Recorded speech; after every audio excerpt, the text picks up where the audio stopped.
There we go. Good morning, everybody. Welcome to the August 10th, 2024 meeting of Citizens Climate Lobby Long Beach Area Chapter.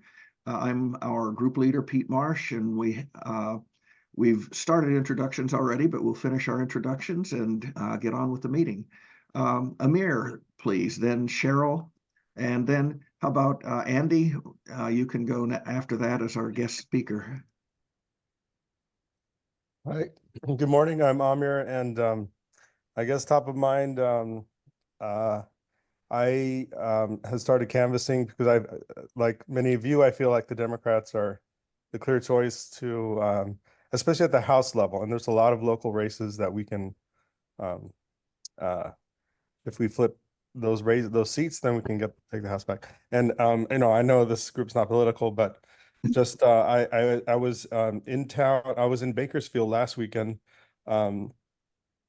Just had like a mini trip with hiking and such. But then when I was canvassing, it got up to 105 degrees, and especially in the middle of summer, you can really feel the heat there in the valley.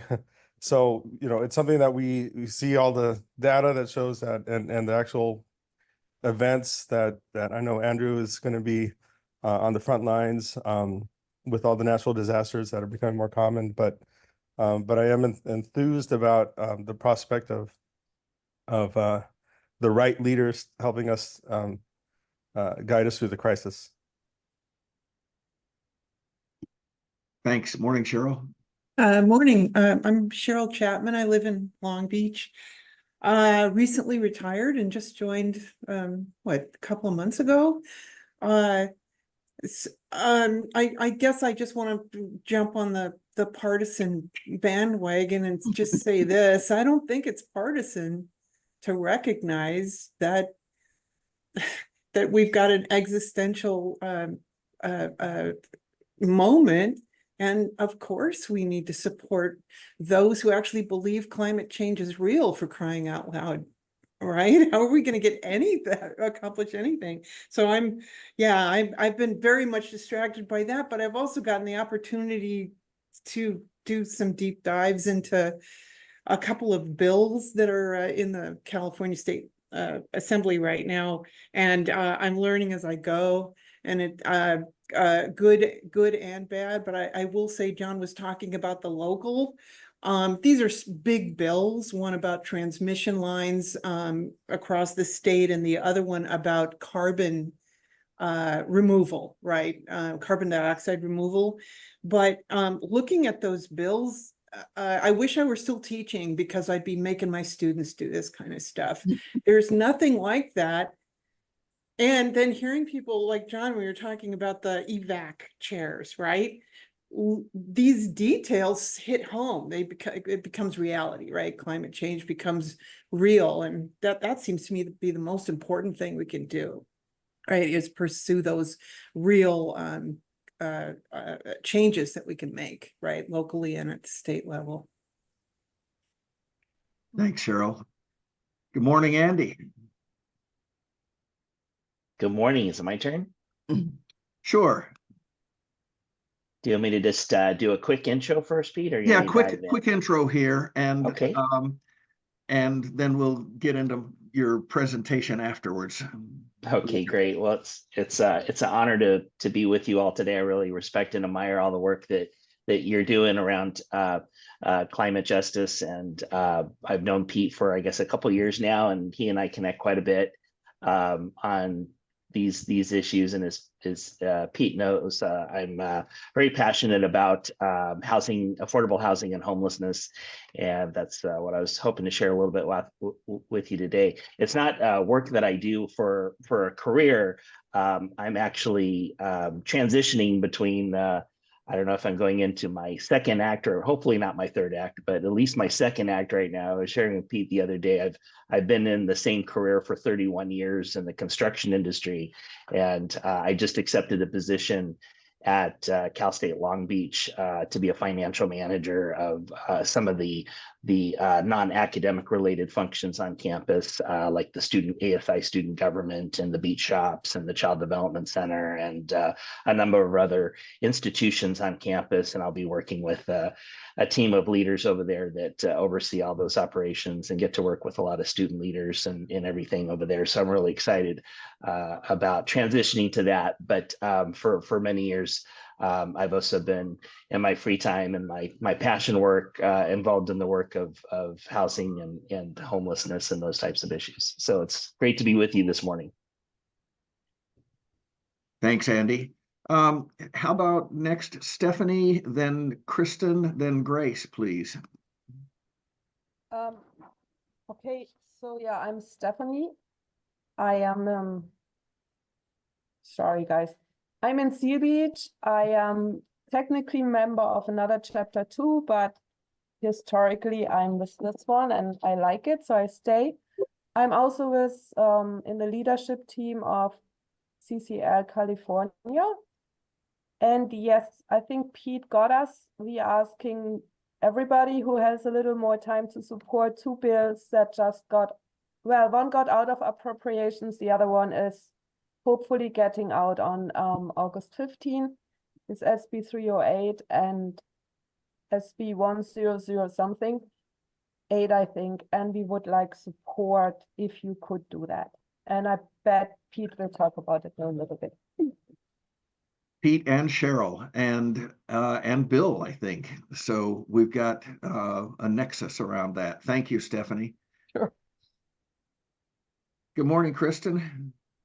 Hi everyone. My name's Kristen Rhodes. I just moved to Long Beach in June. I live in Bluff Heights and I got connected with Pete because I'm interested in getting involved locally. I do climate strategy consulting work. So what's been top of mind for me lately is kind of, I think some people touched on this like global patchwork idea, but starting to see and work with organizations that are based in the US, but need to react to some of the regulations that are going into place in Europe. The rubber's really starting to hit the road with some of those.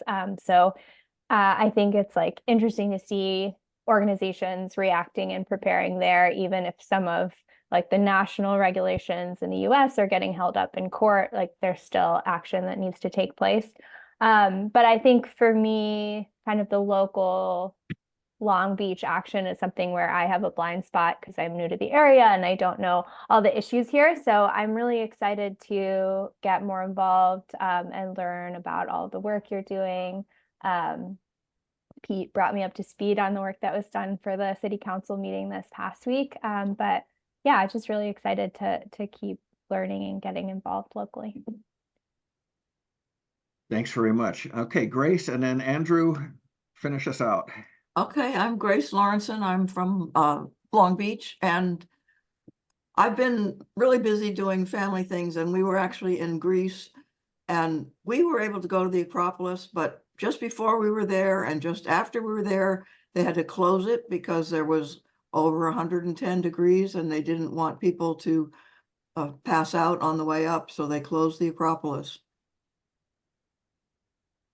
That's it. Wow. Okay, Andrew.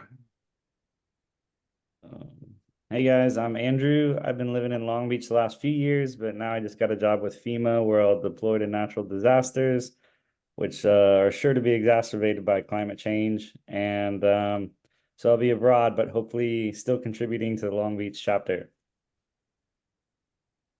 Thanks. Yeah, we don't want to let you go, dude. So yeah. All right. Well, fantastic. We'll cover a little bit of chapter business for maybe 5 minutes, and then we'll get into our guest speaker, Andy. And the first focus I'd like to do is CCL's national focus. Bill, you often have the action page at your fingertips. Do you have that, or should I bring it up? Yeah, could you bring it up? I can do that. Yeah. Meantime, then, while I do that, Cheryl, you wanted to talk a little bit about, I think, the same two bills that that Anita, I'm sorry, Stephanie mentioned. Yeah, Can you tell us a little bit about that? I could. Since I'm doing all this kind of last minute and I have monovision, do you think I quickly whipped up just a Word doc with some basics that would help me get through this quickly? Sure. Can I share my screen? Coming up. Okay, you should be good to go now. Okay, let's see here.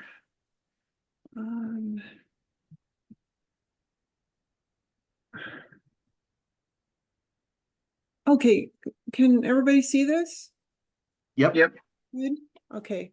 All right. So yes, the two bills are SB 308, net zero greenhouse gas emissions goal, carbon dioxide removal. I quick summary. The bill is now, it was called now I've lost it. I had it up here and I wanted to save some space. The bill's changed quite a bit from its first iteration in 2023. There was some polluter pays stuff in there and it's all gone, right? So this is mostly laying out what the California Air Resources Board needs to do to adopt standards and targets for carbon dioxide removal, right? So that California can meet its very ambitious goals of 100%, net zero by 2045. It was put on suspense file on August 7th in the Appropriations Committee, and it's scheduled for a hearing on the 15th. If anybody wants to interrupt me and jump in, because I'm learning as I go, my understanding about the suspense file is that that's not a good thing, that it's in the suspense file. And that, so one of my questions was, is this bill in trouble now? And how does, if we're going to lobby for it, how does one go about lobbying for it? Did someone want to jump in there? Sure, I'll try to help. Suspense file is almost always a very nervous place. It means it doesn't have a clear path from the Appropriations Committee. The Assembly is the worst of the two chambers to get into suspense, and it doesn't mean that it's for sure dead, but it definitely means there's risk for all the bills. And each session, hundreds of bills wind up in the suspense file, and a few make it out. So, and the reason that bills make it out is because people support them. So one thing that we want to do is, as a chapter, we would like to support a handful of these climate bills and give letters of support to the legislature. And we'll talk a bit about that process in just a minute. So go ahead, Cheryl. Okay. I'm sorry, I've forgotten your name. We have someone from the state CCL, and they've got a lot of materials, right, on the state website that we can use. SB 1006, C. Padilla's bill. This one's doing much better. It's on the assembly floor. This has to do with the transmission utilities, essentially upgrading and modernizing transmission lines. And I don't have any engineering or electrical background. Using grid enhancing technologies, reconductoring. It's mostly about getting studies in place and getting the planning underway so that this can happen. The two things that struck me as being very important to us are obviously safer transmission lines that don't start fires.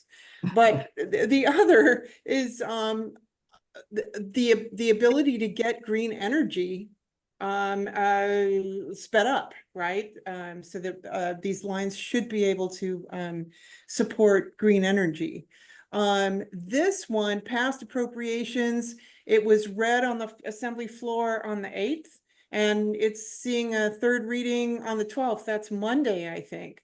So we have pretty short notice on that one, but my feeling about this one's going to pass. But we could certainly contact our representatives and encourage them to vote for it. I'm wondering if the vote will take place on the 12th. Yeah, like I said, the CCL California has a lot of good materials up on their site.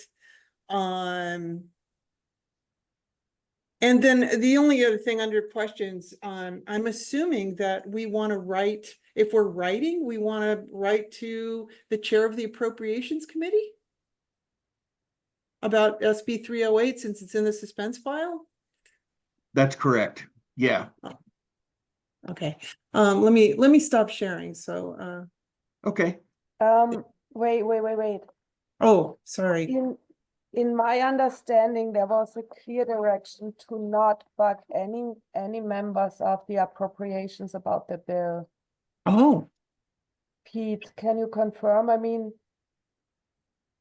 Uh, yeah, so because there was a big, be careful that CCL California or CCL does not, take the time of legislators unnecessarily. And because they are so busy in the appropriations, there was direction from the author of the bill not to contact appropriations. The direction is once it passes and once it goes to assembly, then please go full force to the member of the assembly to tell them to please vote for these bills. but since it's in the suspense file, it's the Appropriations Committee that's am I wrong? Isn't that the end of public hearings, and the Appropriations Committee is going to decide whether it stays or goes, and if we Right. don't contact them, I how do think- we keep? Cheryl, go I ahead. think maybe both things are true. I think you're correct, and I amplified the risk that accrues when a bill is in suspense. But what Stephanie is sharing, and I wasn't aware of, but thank you, Stephanie, very much. Basically the maneuvering that goes on is between the author, whichever legislator authored the bill, and the groups that are supporting and sponsoring a bill, and key other members of both houses and of the committees. And in this case, the author of the bill, reading the tea leaves, has decided that they think it's likely to come out of suspense, and we would be hurting instead of helping if we inundate the Approps Committee with input right now. Stephanie, is that a fair summary? Yes, I pulled up leadership emails here. Let me just cite a couple of things. Ken, whoever that is, expects the bill to be removed from the suspense file. Favorably voted out of appropriations in that hearing on August 15th. We are planning to send email to all liaisons and team members. For the members of assembly, directing them to the open air event. And then I think it's also useful to have people contacting their assembly members via phone or email, asking them to support SB 106 and SB 308, as they will be coming up for a floor vote soon in the assembly. So my understanding is, for SB 1006, you can do it because it's out. For SB 308, let's wait it be out of appropriations, and then let's call the members of the assembly to ask, or email to ask for support. That's how I understand it. Okay, there was one other thing I noticed when I was researching, and that is, I think that that SB 308 has about a $8 million price tag for 2024, 25. And so it might have been an automatic suspense file. Did anybody know anything about this because it was more than $150,000 or?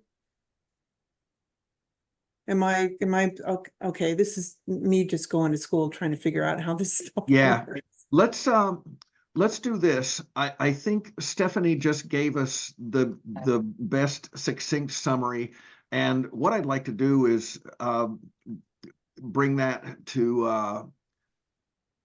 I'm going to share screen and show everybody the document that we're using to sort of decide as a chapter and a leadership team which bills we want to support and not support and endorse. And so we've just heard overviews. Let me, there's the share screen. Is this available on our website? Yes. Okay.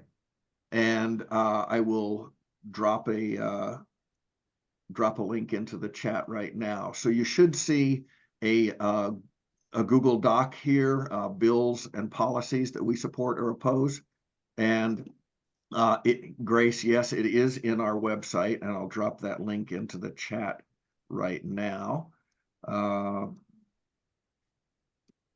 And to be slightly more specific, it's our Google Drive, not a website, Thank you. but on the web.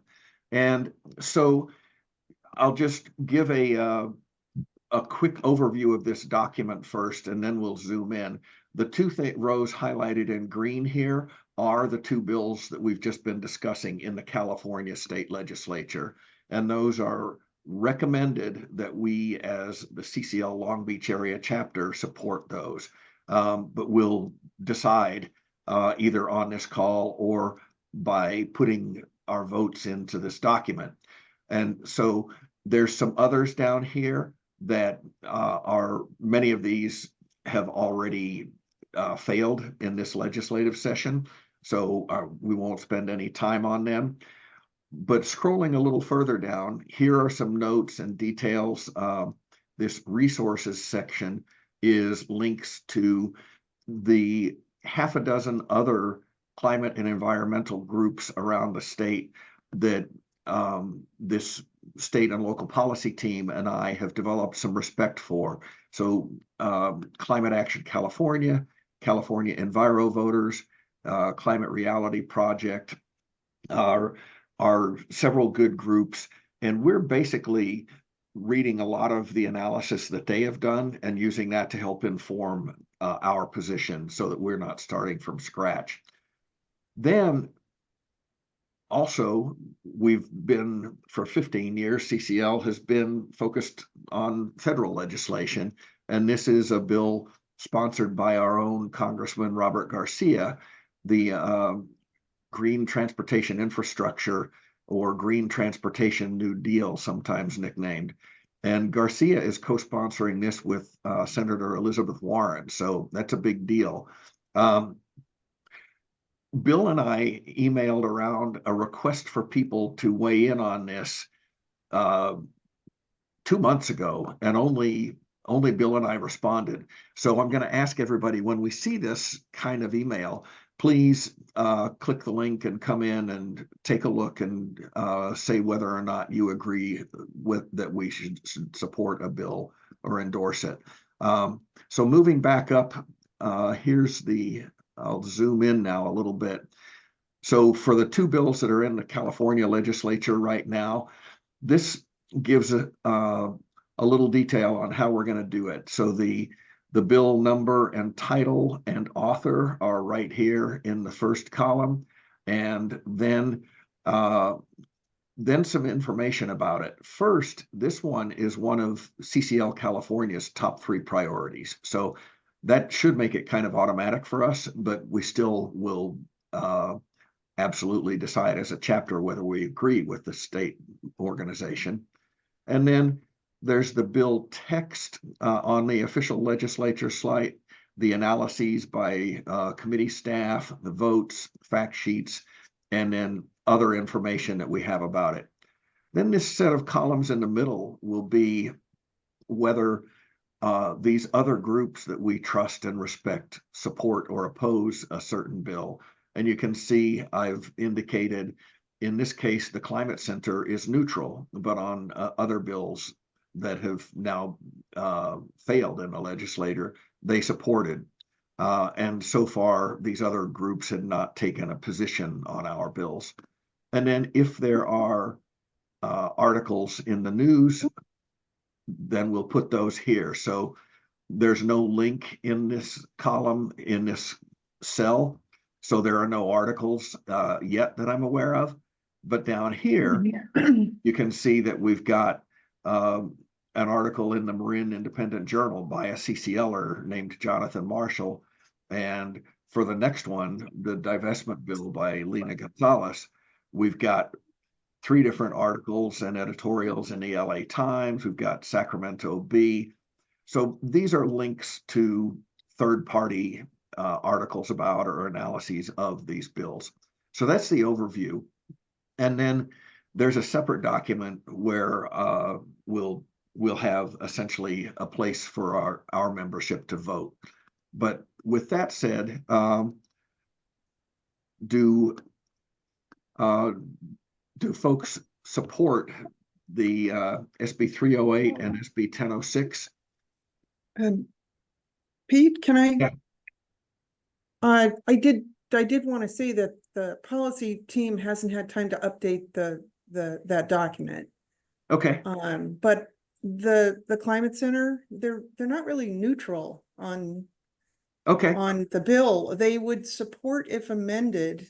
And one of the problems with looking into our our brother and sister organizations is that information gets updated very slowly. So I did want to say that SB 308, I don't have a position on this myself, but there was a lot of pushback on it from environmental justice groups. And the Climate Center wrote a lengthy letter in late June or mid-June to, I think it was Representative Bryan, with a long list of desired amendments. And I was looking this last week to see if there were any changes in opinion from the environmental justice groups that opposed the bill. And I can't find any information on it. It makes it difficult to, you know what I mean? Yeah. Things move quickly. And this is, I think the opposition is largely, there are some environmental groups who oppose nearly any mechanical forms of carbon dioxide removal. They view it as a lifeline to the fossil companies, and it's an important tension to recognize. We believe that this bill has merit, and so. But thank you for updating me. This, my neutral comment was probably 2 or 3 months old, so it doesn't include that June letter from the Climate Center. So thank you. I will say one more thing. Having read the latest amendment of the bill, it looks like Becker was listening to the environmental justice groups because the language in it changed a lot. So yeah, he's a savvy guy. Okay, so with that, maybe let's not try to do it on the fly, but rather Cheryl and Stephanie and I will get an email out to the group linking to a more detailed document. And then, but I'd ask people to please read that and then click the link and vote whether we support it or not. Okay. We spent a little longer on that than I thought. Sorry, but thanks very much. Andy, at long last, we'd love to hear from you. And I guess to tee this up, as Andy said, he and I have met each other. Essentially, as I was working on building electrification, about a year and a half ago, when Mayor Richardson was elected, and simultaneously the new mayor of LA, new-ish, Karen Bass, when they were both elected, they each asked their city councils, and who did, declare states of emergency around homelessness in the two cities. And it was really significant that the two African-American mayors of these two large cities in California declared that simultaneously. And there's been some good action. But what that meant was, if I wanted to go talk to people about electrifying buildings, everybody who was thinking about buildings was thinking about housing and homelessness and affordable housing. And I needed to meet them where they were and treat electrification almost as a, certainly for greenhouse gases, kind of a secondary co-benefit. And that one of the huge benefits of electrifying appliances in multifamily housing is, for any housing that has cooking with gas, that's emitting 40 carcinogens and toxins and respiratory ailment causing combustion byproducts. And so if we can eliminate gas cooking, it's a huge environmental justice win in affordable housing, where lower income tenants have no decision, no opportunity to be the deciders about how they cook. And so I've started engaging with local groups focused on affordable housing, and that's where I met Andy. And one of the things that I learned is that this fall, on the November ballot, there will be a measure for the voters of Los Angeles County to decide whether or not to extend and increase a sales tax which will support housing. And I'll let Andy go into the nuance of that, but I think I captured the intro well. So Andy, tell us about housing and all that. Great, thank you, Pete. Thanks again for inviting me and having me here today. I'm going to put a link here. You don't have to look at this right now, but before I forget, this is the website for the measure that Pete just referred to, and this is something I'm really excited about. I believe it's going to be Measure A on the county ballot this November. So we've already talked a little bit about how important this upcoming November election is. So I'm here to increase the importance of the election even more with the LA County Measure A. And before I get into the issue, one of the really exciting things about our ability to get this measure on the ballot this November, I think will be of interest to groups like yours, as well as a lot of other grassroots organizations, is this is the first time in LA County history that a grassroots effort, citizen-led effort, was able to gather enough petition signatures to get an initiative on the ballot without the help of the Board of Supervisors. So this is the first time in the history of the county this has happened, because it's, we're the largest county in the country. So we had to get, upwards close to 500,000 signatures in order to get this initiative on the ballot. In order to have enough, we didn't need that many valid signatures, but you've always got to get so many more to assure that you get enough valid registered voters in the county in order to qualify for the ballot. So we met that threshold, had a huge effort between February and early May of this year of gathering those signatures, and we were able to meet the threshold and qualify for the ballot. So that's been a really exciting thing in order to get this. And this was a culmination of a lot of years' work. Pete mentioned that this is it's a change to an existing sales tax measure, which is correct. And I'm actually currently a board member appointed by Supervisor Janice Hahn, and I serve on the Los Angeles County Measure H Citizen Oversight Board. This Measure H was the initiative that we passed in 2017. Now, this was a different measure. This was the effort, if you recall, that was led by Mark Ridley Thomas, who was the LA County Board of Supervisors member at the time that led this effort to really tackle homelessness for the first time on a countywide level, and to get this revenue going for the homeless services response nonprofits and county agencies in order to address this growing crisis of homelessness. And since that time, there's it's definitely, a mixed bag at best as far as the success of that program. We all realize how intractable the issue has become. We're still dealing. We finally had a decrease in the city of Long Beach this past year with our point in time count, but it's still a huge issue that we've been dealing with. We had a pandemic there in the middle of this response the last few years that really complicated things. But one of the things we've realized in the past few years, I've been a part of this coalition that's been trying to fix this, but we realize we're really not tackling the issue in the right way. I think in 2016, 2017, when we were tackling the issue with Measure H, backing up for myself, at that point, I'd been the treasurer of a nonprofit called Housing Works that I was the founding board member of.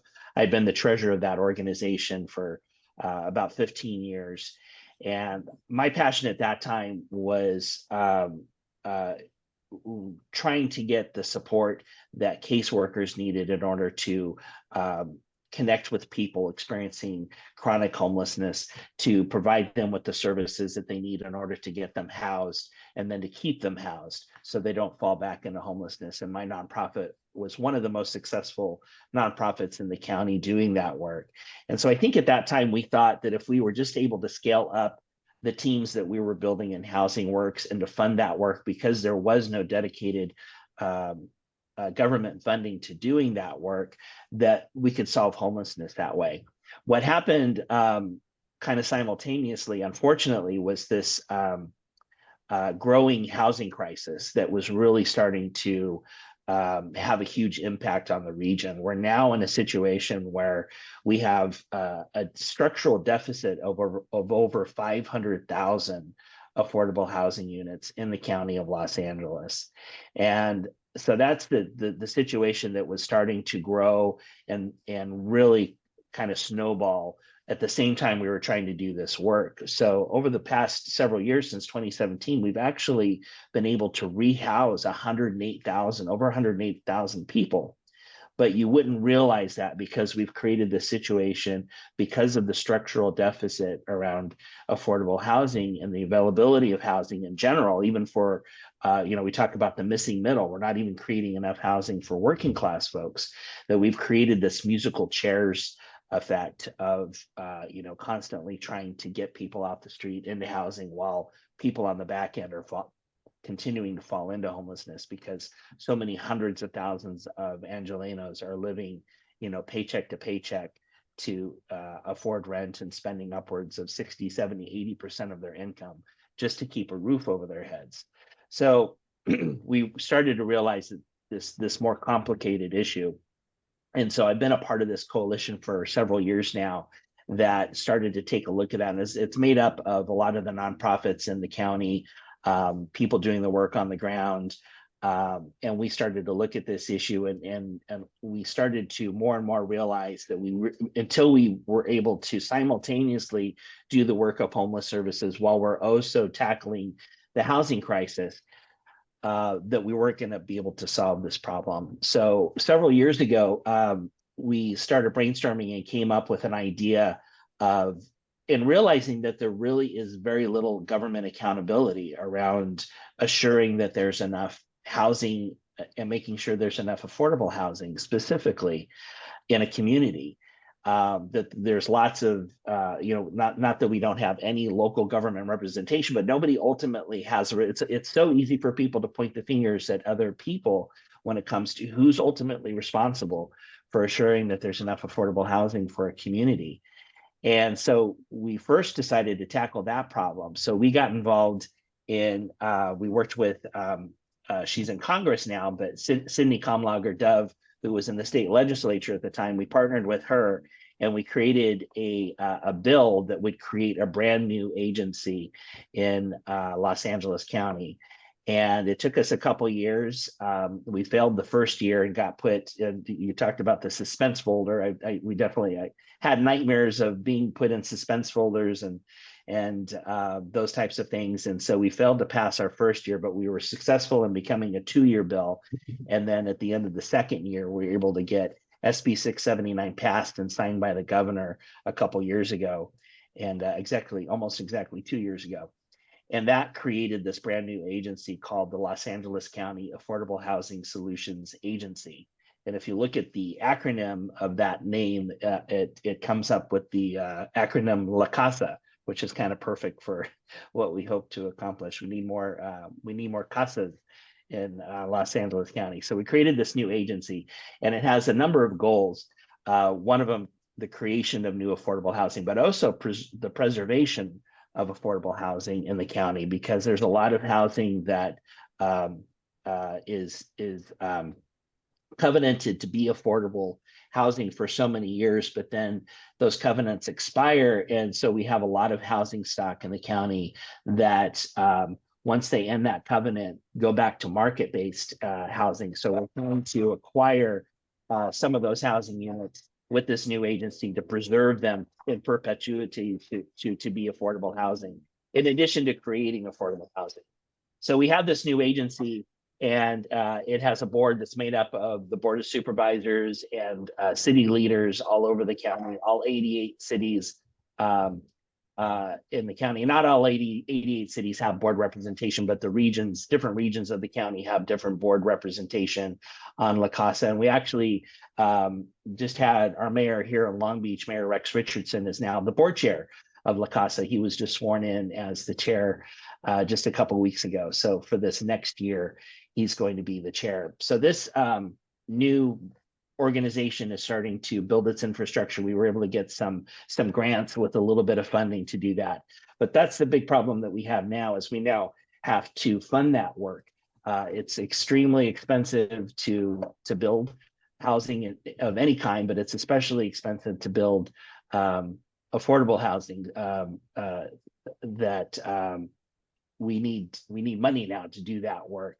And so that's kind of what led us to looking at how we fund homeless services in the county with the Measure H tax, how we can fund the new La Casa agency. So that's what we took on with this new measure, is how to walk and chew gum at the same time, basically. So it was a bold task of, okay, how do we reinvent the Measure H program and also fund this agency that we know is ultimately going to help us with the prevention of homelessness, so that when we do house the next 108,000 people, it's actually going to have an impact on the homelessness crisis.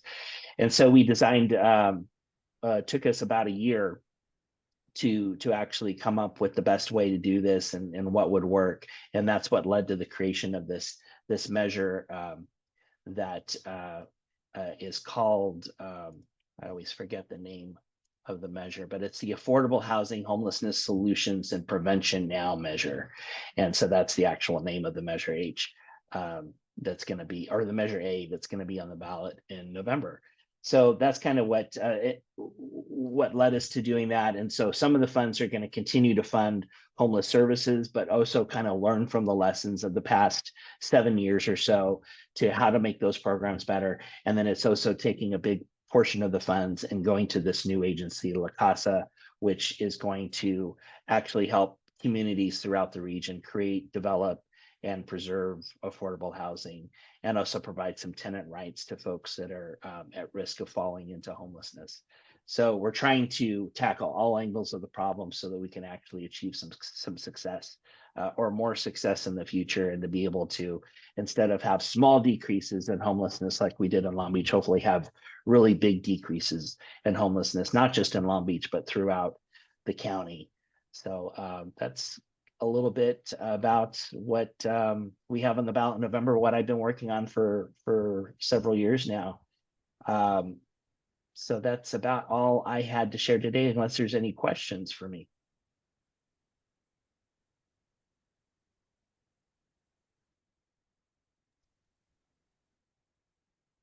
Yeah, well, I'll start off. And one of the big things is, what can we as residents of Long Beach who care do to support this? Well, I sent that link there. On that link, you can check later. There is a place to sign up to volunteer to get involved in the campaign. Definitely encourage your friends, your family, your coworkers, anybody that you know. There is a lot of I think reasonable disappointment in how there hasn't been enough success around the issue of homelessness, and it seems like there's definitely, I wouldn't say a lot of negativity, but I think there's we're at a point where it could be easy for people to become apathetic to the issue. So I think it's important to really communicate that this is something new. That's why we labeled it a bold new way, to kind of try to really communicate that we're trying to do something very bold and different, that we've learned from past mistakes, and not clearly understanding the problem we're dealing with and trying to take those issues into account, so that when as we do come to voters this November, that we're really trying to propose something drastically different from what we've done in the past. It's not just trying to do the same thing over and over again without success. It's learning from what we've learned about the issue and building those lessons into a new solution. So I think just helping us communicate that to people that and getting involved in the campaign to communicate those messages, so that we can convince people that this is worth voting yes for, and helping us to keep to not give up, to keep moving forward. And I know, Pete, that so many of our issues are interconnected with one another, and the climate issue definitely is connected to this. With we're dealing with this massive humanitarian situation of so many people in unsheltered homelessness, that we need to do something, do more to help. And I definitely come from the standpoint where I believe that housing is a fundamental right, that we all deserve basic shelter and not have to live in the elements and under any situation. But now we're in a situation where the climate is getting more extreme, and it's becoming more and more dangerous for people to live in unsheltered homelessness. Even here in LA County, where we have such a great climate, we're still lose many people experiencing homelessness in our winters, even though our winters are, by comparison, are much milder than other parts of the world and other parts of the country. We still have people that shouldn't be on the street in the winter who are. So there's those issues there. And then when you talk about housing and reinventing our communities by building more housing, we really need to become more dense urban environments. And I think there's a big connection there with the climate issue of, for decades, our state developed, this way, urban sprawl, and that definitely wasn't the best way for us to develop when it comes to the climate crisis. And everything that I've read definitely, and I'm not an expert on the issue, but everything I've read definitely suggests that by building more compact dense cities is a better way from a climate standpoint to develop the community. But then that also leads into, how do we make our communities more walkable and more bikeable, so that we're not getting in our cars less? And so, it's all connected, and then we're polluting less. So that's one of the things I love about all these issues being so interconnected, is the solutions can really snowball. Just like the problem snowballed, our solutions can snowball to all these different issues if we collaborate and work together.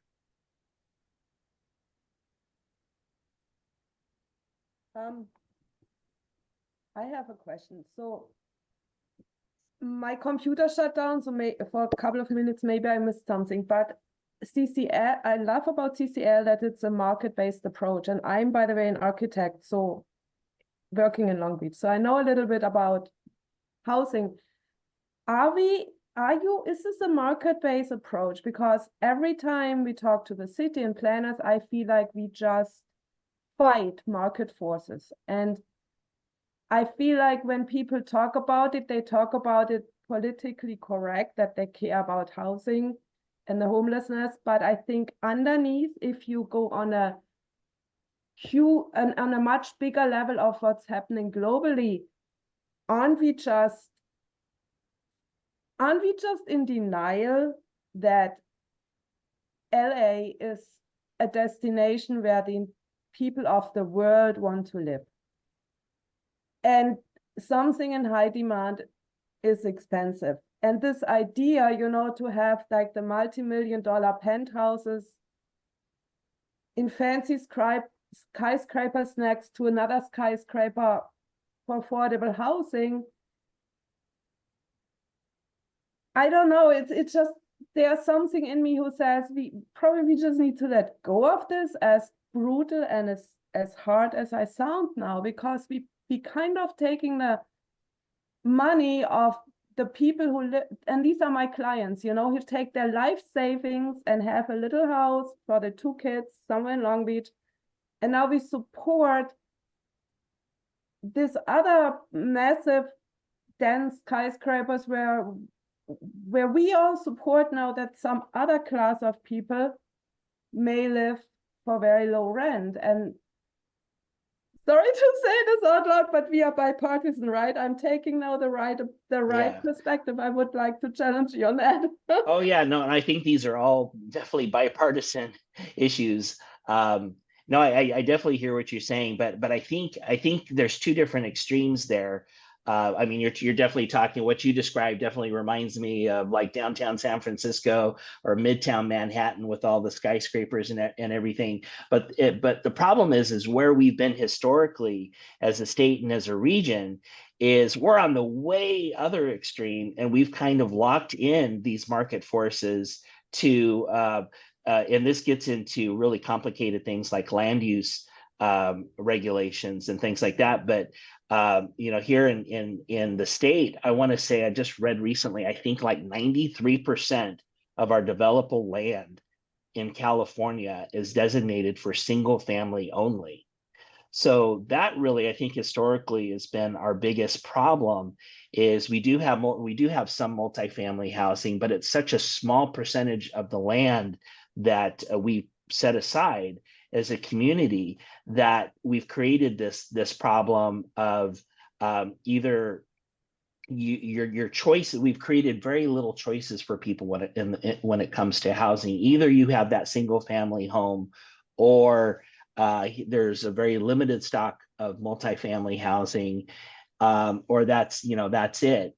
I think there's something that we can do in between where we can kind of gradually move into density. I don't think we have to go from where we are today with 93% of our land being for single family homes to, okay, there's skyscrapers on every lot, on every block. I think there's a lot we can do in between. You can do some moderate density developing where maybe you have, and you see it every once in a while in some places where you might see, some 5 to 8 story buildings, and then you've got multi-use developments where people can live and walk to a store, or walk to their favorite restaurant and not have to get into their car. And so you can start to build some communities that way, and you can do it in ways without eating up existing single family neighborhoods. You can do it along corridors in a way so that you're taking these old dilapidated commercial 2 or 3 story commercial buildings and you're starting to redevelop them into housing. But I think you touched on the problem earlier too, where when people that you work with try to develop something that we've built all these regulations that have limited the market to be able to respond to the needs of the community. So these are getting into YIMBY arguments. I know Pete's really familiar with, he's gotten involved in some of these YIMBY discussions. And I think there's a lot of truth in what YIMBY advocates are talking about around these issues. But I don't know if that addressed all the things you're talking about. But I think there's a way to respond to the needs of our community of people wanting to live here.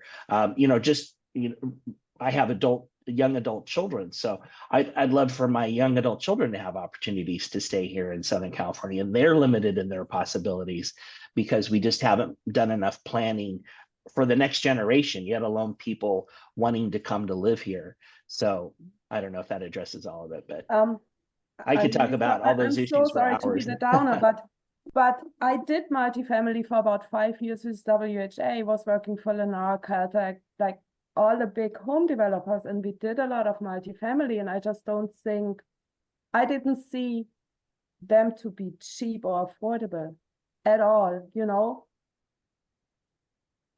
Yeah. I'm sorry. So Stephanie, no, you're 100% right. I'll put a slightly different angle on it than Andy did. And as I mentioned, don't pretend to be expert in housing, but my general perception is in the United States, we have spent, 7 or 8 decades essentially imposing car culture. 100 years ago, we had lots of great streetcar lines in lots of cities around the United States. And along came big auto and big oil and said, oh no, to be free and drive the open road, we need cars and highways. And we demolished a lot of transit. We built highways. We created suburbs and sprawl. We de-densified. And that was driven by this car culture, and too often by racism. I'm going to move to the suburbs where I don't have to live next to people who don't look like me, and brutally honest about it. And when you look at the cost of providing services by governments to suburban areas versus urban, it costs 4 to 5 times as much per dwelling unit to provide water, sewer, electricity, roads, all the other services that cities provide. But the cities have wound up subsidizing those suburbs because, we've created zoning laws that make it harder and harder to build new housing. And so what we've done is essentially we've made housing increase. The price of housing has increased very, very roughly at twice the pace of inflation over the last several We decades. definitely need to make it cheaper to build for all those reasons that you mentioned, Pete. Yeah. So the agencies that are trying to build affordable housing are taking government money and trying to make it so that you can put together a lower priced housing. But the single biggest thing we can do is simply to increase the supply of housing. And we've seen it happen internationally in major cities. And even here in the United States, I've seen 2 articles in the last month that talk about, I think one was Austin, Texas. The supply of apartments has increased dramatically in Austin and rents fell. And so, that's good and bad. It's good for the tenants who are trying to move in. It's bad for the investors because their revenue declines. And how we bring this to a soft landing when so many people have made good money off of a commodity that has increased faster than the pace of inflation. Now we're trying to get it to increase more slowly than the pace of inflation, and that tightens up the space for investors. It's not easy, but it does seem to be market supply and demand, and we have to figure out. And so one of the things the city can do is don't even bother with a program like Measure A or Measure H, which it'll be replacing. That's still important, but the city can loosen its zoning regulations and loosen parking requirements. If you build a new multifamily housing unit, I think I read that the cost of a single parking space, 10 feet wide and 20 feet deep, and the approach to it is $50,000. Yeah, contribution. $50,000 to $75,000 per space is the figure that I typically see. Yeah, and so if we're trying to increase the density of transit to reduce the requirement for cars, let's start reducing the requirement for parking. Now it's a double-edged sword because we haven't increased the frequency and density of transit and other micro-mobility options yet either. Yeah, it's a But chicken we and have the to egg start problem. somewhere. Yeah. Yeah, John?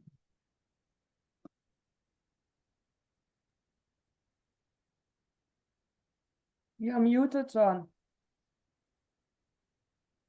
I think he's. Yeah, you're right on on a lot of that, but also too, most families today in apartments, they are a 2 or 3 car family. And most of these apartments buildings, they only give you one parking space. Like in downtown Long Beach, you know, when I go skating in the morning with my camera, I take pictures of people's cars are parking in bike paths. They're parking in the crosswalk on their streets. They're parking in front of fire hydrants. Sometimes they even park on the sidewalk and stuff like this. And I talked to some of the parking enforcement, and they tell me some of these people have parking tickets that's racked up to over $2,000. And the city of Long Beach is like a lot of other cities that they say they're fixing the problem, but they're not fixing the problems. And as we put these high-rise apartments, in these big apartments, sometimes they take up a whole city block. They're not addressing the parking issue. And so, we're creating other problems, and our local city councils and mayors, they're playing politics about it. And also too, seniors are now the #1 homeless population on the streets. And most seniors are on SSI, their retirement, which means they already have 1 foot in their apartment and 1 foot in the street. And soon as that rent goes up, they're now in the street. And seniors are the biggest legal drug users. And what I mean by that, most of us, the seniors, we're on multiple medications. And once you get in the streets, it's hard to take your medication. It gets stolen from you. It gets lost. And now you can't get it for another 30 days. And so depending on your health issue, you end up dead, or you're now 5150 or whatever. We've created more problems.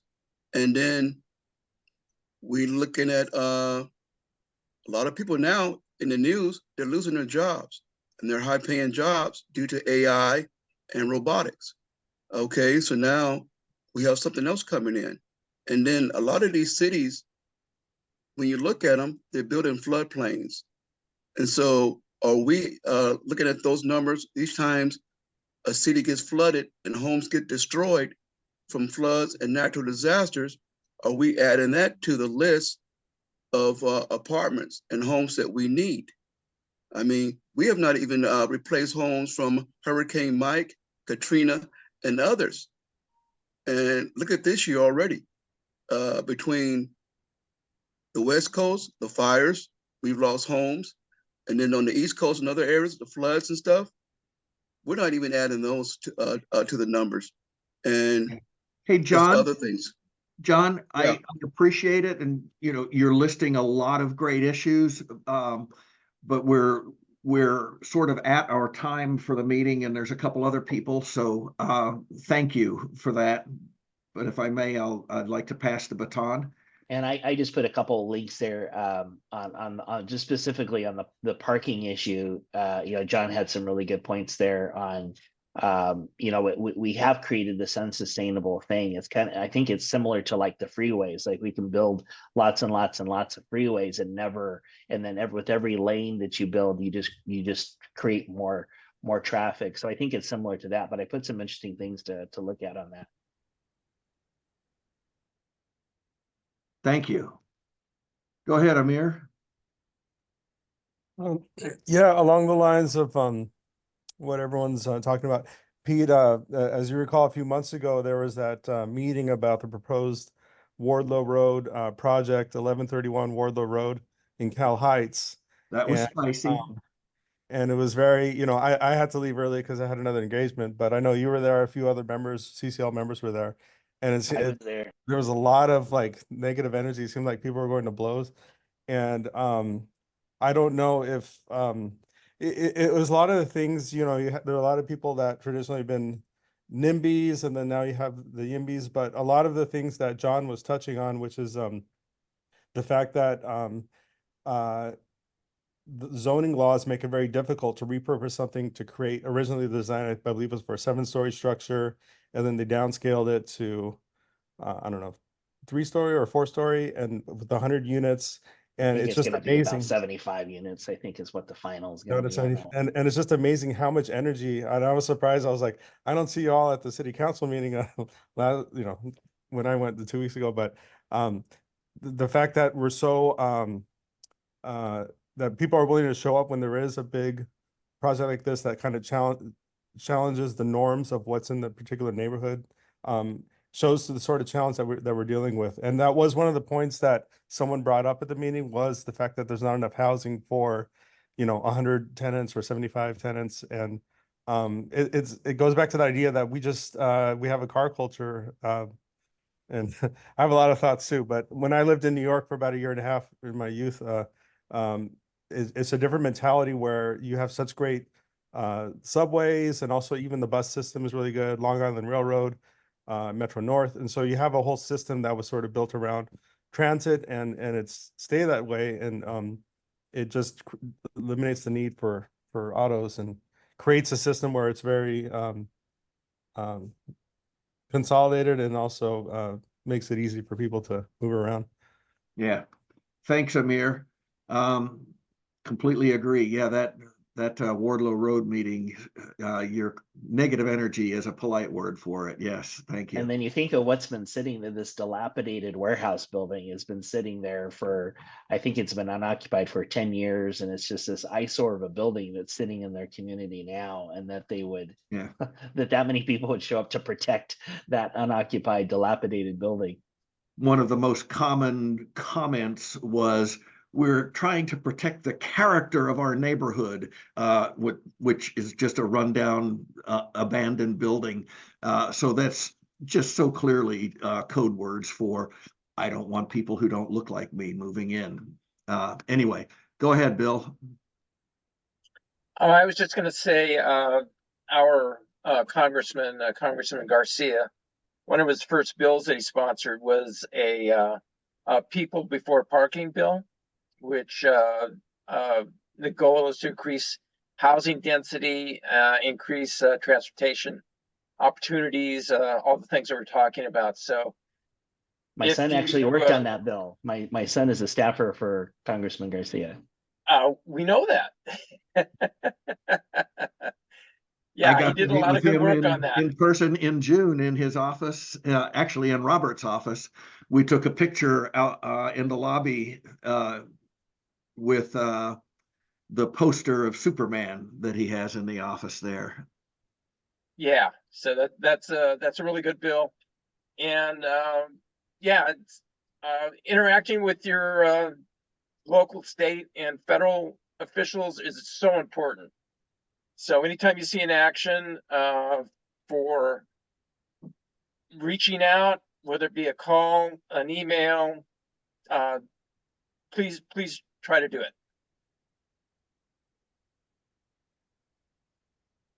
Nice. That's Go it. ahead, Sal. Okay, thank you. Am I on? Or am I Yeah. muted? Oh, okay, sounds good, thank you. You know, these issues are simply overwhelming for me. We're pretty much finishing rebuilding a house, that's supposedly, well, for my kids, you know, we all want that for our kids. And the cost is prohibitive. And of course, the regulations to rebuild once you go over 600 square feet are tremendous. And here in Downey, we have a lot of NIMBYs, and sometimes I have to consciously fight against that urge to not be a NIMBY. You know, whenever some land comes up that's available to build multi-story housing or what have you, everybody comes out. They even oppose the housing for veterans, temporary housing for veterans. I mean, you know, so anyway, but the question that I had, and we don't have time to address it, is how the state mandate for ADUs to be permitted within the cities, how that's impacting, because I see a lot of people, of course, turning their garages into ADUs, and they don't have any restrictions on parking. It used to be that if you had more than 3 bedrooms, you needed a third parking. Now, I guess that's called kind of out the window. So I expect cities like Downey to be more highly urbanized. And if that's a solution to the housing problem, well, that's great. It's just that I'm wondering what you all folks think about that. But I realize we're at the end of the meeting and it's a heavy topic.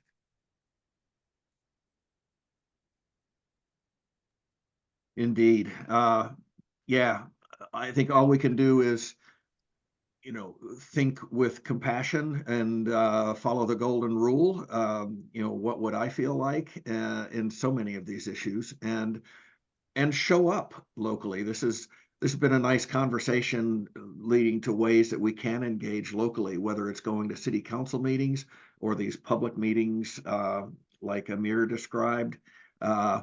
It's pretty interesting and intriguing, and sometimes boring as heck or frustrating as heck or both, to be involved in these. But it's part of being a fellow resident. If I And yeah, may, if I just may, here in Downey, we had a lot of land available that was made available when some of the aeronautical companies, the Boeings and whatever, a lot of land that belonged to the federal government. And then what do they do with it? They built 3 shopping centers. It's incredible. And that's all that city council sometimes think about, is building shopping centers, thinking that they're going to just generate more revenue. And now some of those stores, well, they're not as heavily used as they were expecting, I guess. Once I spoke to the mayor and he said, well, we have a lot of expenses to maintain those shopping centers, to provide services and security and what have you. And he made it seem like the city was hardly getting any money for that. And yet they turned over all that land to commercial purposes. And they didn't even bother to include housing in it. But, I say some of it is our fault, citizens, for not being more involved. Even though some of us are, but for being more involved to try and direct the city council to some better policy. That's my that's a really good point, Sal. You touched another issue. I could probably go off for another 30 minutes, but about the incentives around, like when you think about, and I've been in the construction industry for 31 years. And so much of the work that we did were these shopping malls, these retails, these commercial spaces. That's been so much of what we did. And they're like job creating things when they are successful. But nobody ever stopped to think, well, should there be, housing involved in this development, or where are the people going to live that are going to take these jobs?